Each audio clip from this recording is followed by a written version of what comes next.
সংখ্যাগরিষ্ঠ মুসলমান ঠিক আছে, কিন্তু মাদ্রাসার ছাত্রদের সাথে তো আমরা তো সংখ্যাগরিষ্ঠ মাদ্রাসার ছাত্ররা মুসলমান, এই মাদ্রাসার ছাত্ররা সবটাইতে বেশি বৈষম্যের শিকার। এদেরকে কোনো ভার্সিটিতে ভর্তি করার সুযোগ দেওয়া হয় না, এদেরকে চাকরি দেওয়া হয় না, এদেরকে সবটাইতে অবহেলিত করে রাখা হয়েছে। ঠিক কিনা? আল্লাহ আমার রব, এই রবি আমার সব, আল্লাহ আমার রব, এই রবি আমার সব। সংখ্যালঘু আমাদের দেশে যারা সংখ্যালঘু ভাইরা, তাদের ব্যাপারে আমি একটি কথা বলে শেষ করে দিচ্ছি। সংখ্যালঘু যারা হিন্দু ভাইরা আমরা তাদেরকে সংখ্যালঘু বলি, কারণ মুসলমান আমাদের দেশে বেশি। এই সংখ্যালঘুর ধোয়া তুলে কিছু মানুষ খারাপ আছে, দুর্নীতি কিছু খারাপ আছে, দুষ্ট মানুষ কিছু আছে যারা সংখ্যালঘু দুর্বল আক্রমণ করেছে, ঠিক আছে। কিন্তু অনেক জায়গায় এটা ধরা পড়েছে হিন্দুরা নিজে মুসলমান সেজে, হিন্দুরা নিজে তাদের বাড়ি ঘরে আগুন দিতে গিয়ে ধরা পড়ে গেছে। ঠিক কিনা জোরে বলে? 1993 সালের কথা আমার মনে আছে, যখন বাবরি মসজিদ যখন ভাঙা হলো, তখন দাঙ্গা কিছুটা বাংলাদেশে শুরু হয়েছিল, অনেক মন্দির ভাঙছিল। সেই সময়ের কথা আমার মনে আছে, এক হিন্দু বেটা দোকানদার তার দোকানের সমস্ত কাপড় চোপড় সরাইয়া আমাদের এলাকায় নিজের দোকানে আগুন দিতে গিয়ে নিজে ধরা পড়ে গেছে। নাউজুবিল্লাহ বলেন, হিন্দু বেটা নিজে। সুতরাং ইসলাম কি বলে? সংখ্যাগরিষ্ঠ মুসলমান ঠিক আছে, কিন্তু মাদ্রাসার ছাত্রদের সাথে তো আমরা তো সংখ্যাগরিষ্ঠ মাদ্রাসার ছাত্ররা মুসলমান, এই মাদ্রাসার ছাত্ররা সবটাইতে বেশি বৈষম্যের শিকার। এদেরকে কোনো ভার্সিটিতে ভর্তি করার সুযোগ দেওয়া হয় না, এদেরকে চাকরি দেওয়া হয় না, এদেরকে সবটাইতে অবহেলিত করে রাখা হয়েছে। ঠিক কিনা বলে? এই মাদ্রাসার ছাত্রদেরকে বিগত বছরগুলি। সুতরাং ইসলাম এই সংখ্যালঘুদের ব্যাপারে ইসলাম কি বলে? আজকে দেখবেন বাংলাদেশের বিভিন্ন মন্দিরে মন্দিরে, বিভিন্ন পূজা মণ্ডপে যারা পাহারা দিচ্ছে তারা হচ্ছে মাদ্রাসার ছাত্ররা। ঠিক কিনা ধরে বলে? স্কুল কলেজের ছাত্ররা মন্দিরকে পাহারা দিচ্ছে।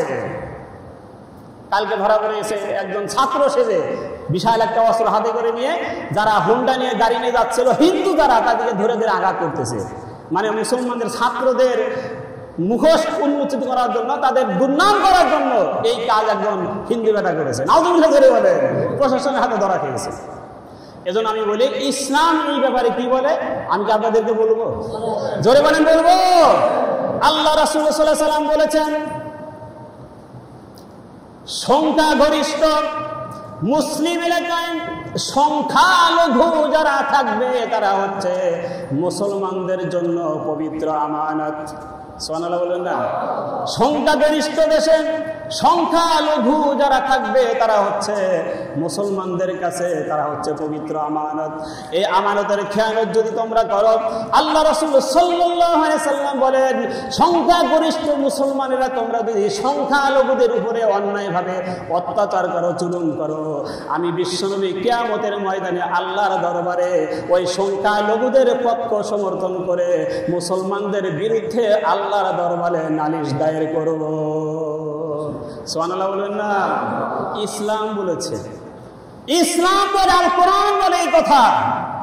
সংখ্যাগরিষ্ঠ এলাকায় সংখ্যালঘু যারা থাকবে, হিন্দু বৌদ্ধ খ্রিস্টান যারা আমাদের দেশে আছে, তারা হচ্ছে মুসলমানদের কাছে পবিত্র আমানত। সুবহানাল্লাহ বলে, তারা পবিত্র আমানত। তাদেরকে হেফাজত করা, তাদের জান মালের হেফাজত করা, দায়িত্ব গ্রহণ করা এই সরকারের দায়িত্ব। ঠিক কিনা ধরে বলে? সুতরাং মুসলমানেরা কখনো সংখ্যালঘুদের উপরে আক্রমণ করতে, যারা বোঝে না, কিছু দুষ্ট শ্রেণীর মানুষ নিজের স্বার্থ উদ্ধার করার জন্য তারা আক্রমণ করতে পারে, কিন্তু প্রকৃত মুসলমান যারা, তারা কোনদিন সংখ্যালঘু হিন্দুদের উপরে আক্রমণ করতে ইসলামীরা শিখায় না। ইসলামীরা শিখায় না।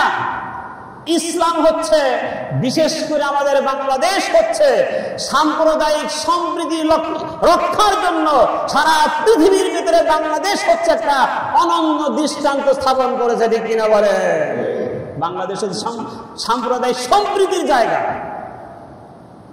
দেখেন না, পূজা মণ্ডপে পূজার সময় অনেক মুসলমানরা হিন্দুদের বাসায় যায়, যা নাড়ু খায়, খিচুড়ি খায়, এরা খায়, ওরা খায়, কত সম্প্রীতি।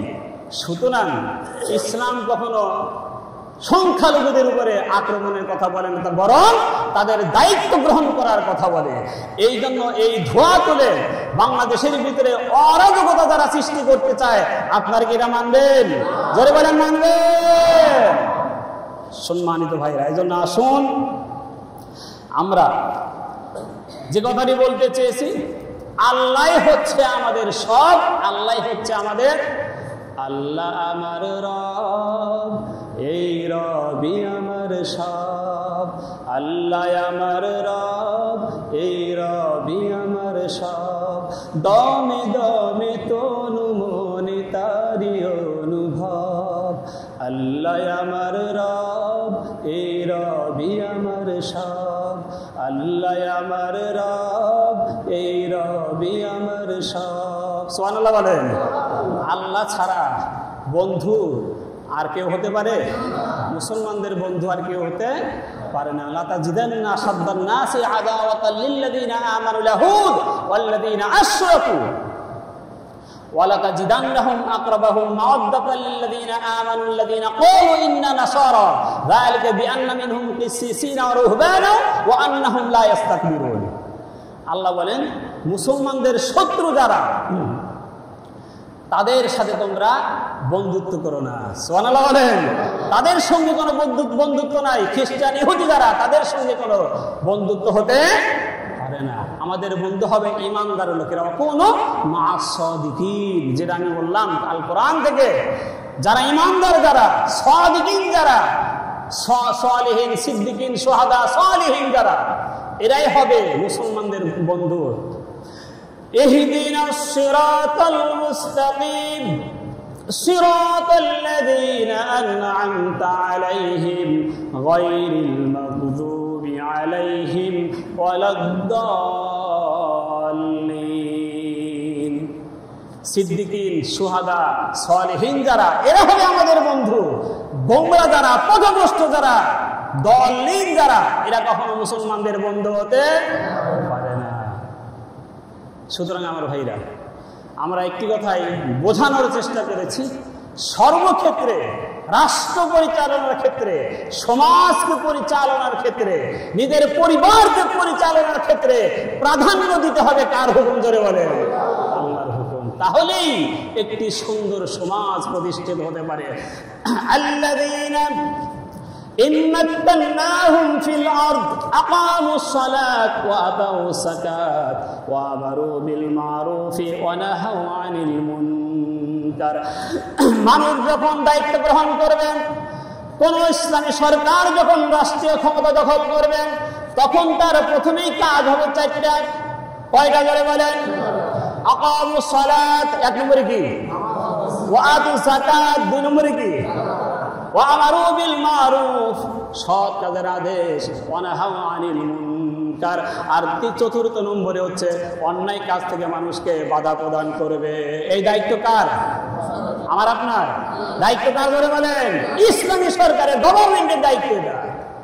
তারা রাষ্ট্রীয়ভাবে নামাজ প্রতিষ্ঠা করবে। আর রাষ্ট্রীয়ভাবে যখন নামাজ প্রতিষ্ঠা হয়ে যাবে, দেশের মধ্যে থেকে চুরি, ডাকাতি, দুর্নীতি, সব ধরনের খুন, সন্ত্রাস, রাজধানী, ছিনতাই, ধর্ষণ ইত্যাদি দূরীভূত হয়ে একটি সুন্দর সুজলা সুফলা সুন্দর একটি রাষ্ট্র, কোরআনের রাষ্ট্র তখন সমাজের মধ্যে প্রতিষ্ঠিত হয়ে যাবে। সুবহানাল্লাহ বলেন। এমন একটি সুন্দর সমাজ, আল কোরআনের সমাজ এই দেশের মধ্যে প্রতিষ্ঠিত হোক। অন্তর্বর্তীকালীন সরকারের কাছে এই দাবি আমরা করতে চাই। আমরা আল কোরআন, আল ইসলামের সমাজ আমরা চাই, আল কোরআনের দেশ আমরা চাই। এই দাবির প্রতি আপনারা কি একমত আছে? আল্লাহ তাআলা কবুল করুন, জোরে বলি আমিন। হাযা মা ইনদি ওয়া লা ইলমু ইনদাল্লাহি আলাইহি তাওয়াক্কালতু ওয়া ইলাইহি উনীব। আসসালামু আলাইকুম ওয়া রাহমাতুল্লাহি।